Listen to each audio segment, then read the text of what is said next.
Good evening. Welcome to South Asia Newsline. I'm Surbhi Sharma. Here are the top stories we are tracking for you on Friday, the 8th of November. Security stepped up on Indian side ahead of Kartarpur Corridor inauguration.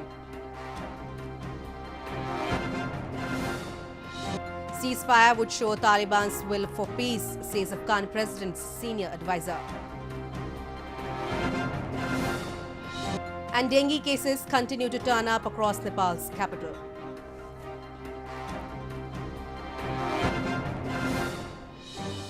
And now for all the details.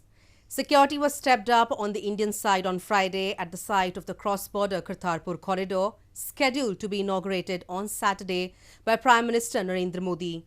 The corridor will enable visa-free entry of Indian pilgrims into Pakistan to visit Kartarpur Sahib Shrine, the last resting place of Guru Nanak, the founder of Sikhism.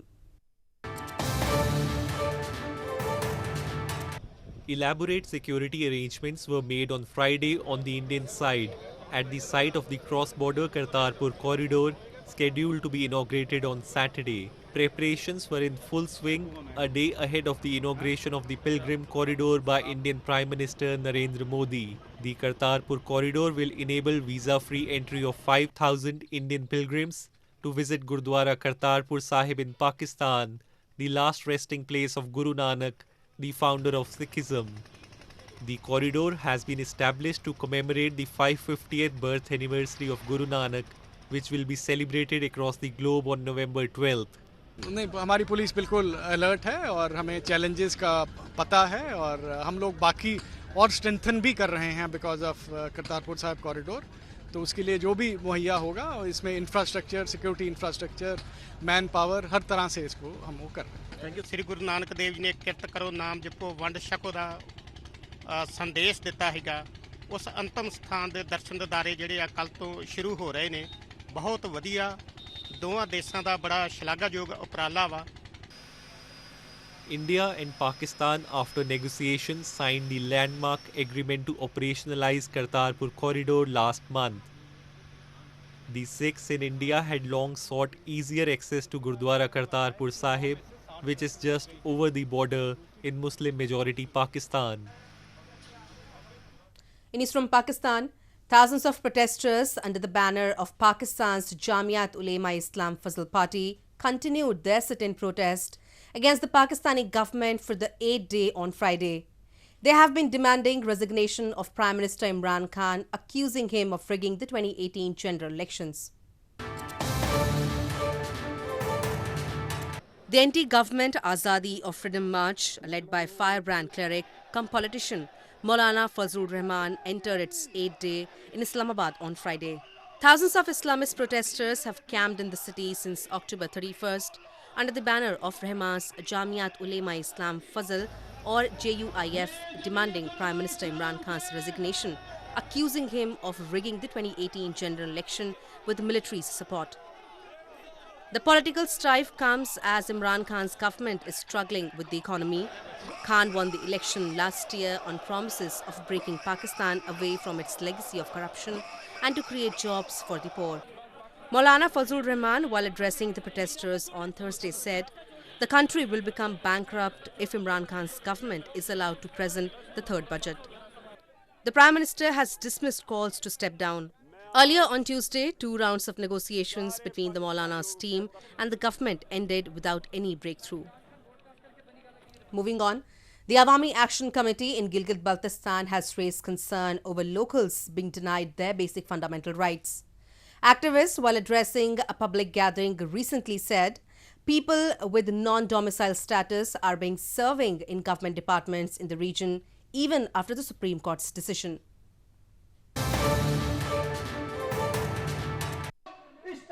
Leaders of Awami Action Committee recently held a gathering to raise voice against the struggles of people living in Gilgit-Baltistan. Activists have been vigorous in their endeavors to get freedom from the clutches of Pakistan, which has been misruling the region for more than 7 decades now. One of the leaders of the Awami Action Committee recalled this year's decision of Supreme Court and said still people with non-domiciled status are getting government jobs in the region, which is against the verdict.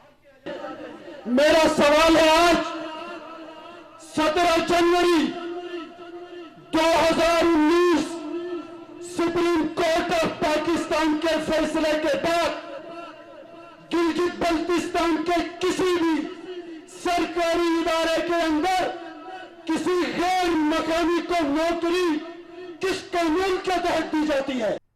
Indigenous people of Gilgit-Baltistan have long been asking Pakistan to give them their basic fundamental rights, including government jobs in their own region. However, their demands have fallen on deaf ears.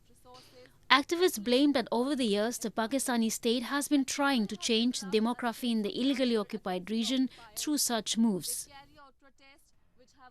In news from Afghanistan, senior advisor to Afghan President Ashraf Ghani, Wahid Omar, has said that a ceasefire will show the Taliban's will for the peace. The remarks come ahead of proposed talks in China on the Afghan peace process.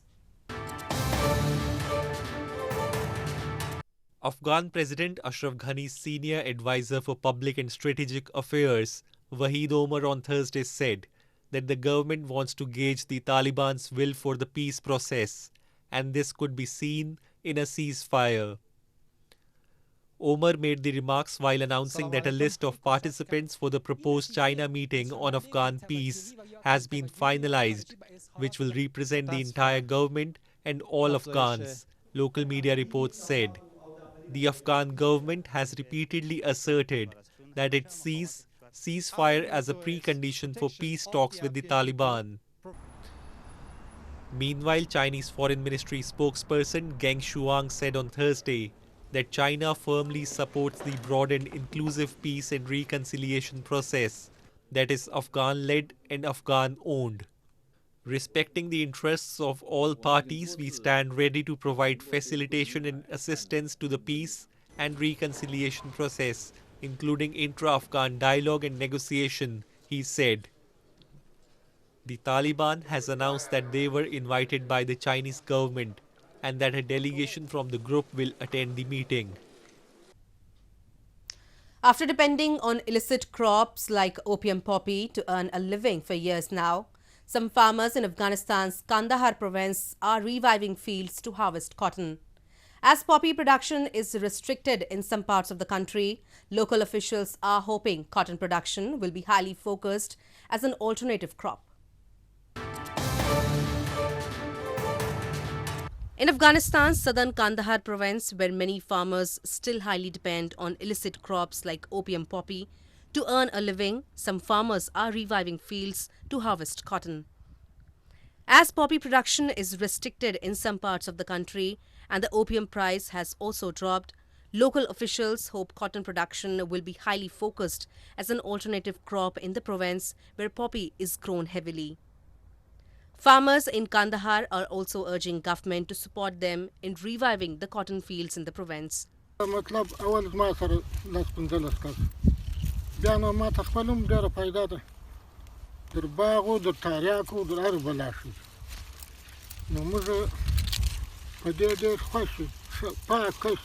2018, some 6,400 tons of illicit poppy opium were produced in western and southern parts of Afghanistan, much lesser compared with the production in 2017, according to official figures.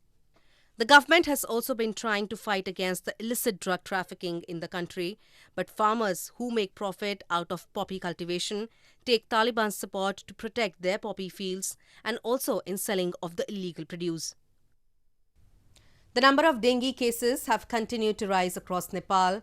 A health official on Thursday said around 100 patients affected with the mosquito-borne disease visit hospitals in capital Kathmandu almost every day.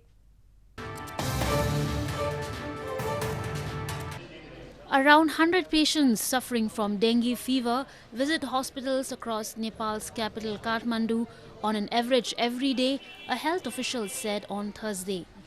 According to Epidemiology and Disease Control Division of Nepal, 6 patients have died and over 14,000 patients suffering from the mosquito-borne disease have been registered across the Himalayan nation between July to early November. Earlier this year, over 3,000 people were infected 3 months before the latest epidemic took over. यसलाई मैले के भनेको रहेछ unexpected outbreak followed by expected outbreak भन्ने गरेको छु। त्यो किन त्यस्तो भने भन्दा पहिलाको त हामीले अस्वाभाविक थियो, त्यो धेरै मात्रामा आयो।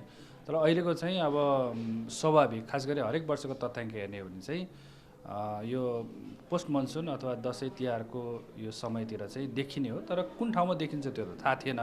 तर अहिले चाहिँ यो काठमाडौँमा चाहिँ The local municipality in the initial phase of the outbreak used smoke guns in a bid to control the spread of the disease, but such attempts have now been terminated, the doctors said. Dengue fever is primarily dangerous due to the possibility of recurrence. A patient who has the fever develops immunity to only one of the 4 variations of the virus that causes it. The fever most often affects children, middle-aged people and the elderly. A high-tech research center under government's mission in India's northern Jammu and Kashmir is helping farmers in boosting the production and quality of saffron. The center is providing them different techniques like high-tech dripping system and imported seeds to increase production.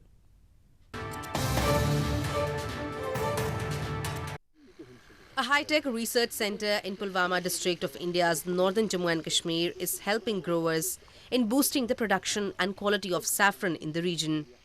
The center in Pampore town of Pulwama district provides all types of modern facilities, including high-tech dripping system, which enables the farmers grow the best quality of product. The high-tech research center under government's National Saffron Mission was established by Sher-e-Kashmir University of Agriculture, Science and Technology a few years back as an experiment to improve the quality and quantity of saffron.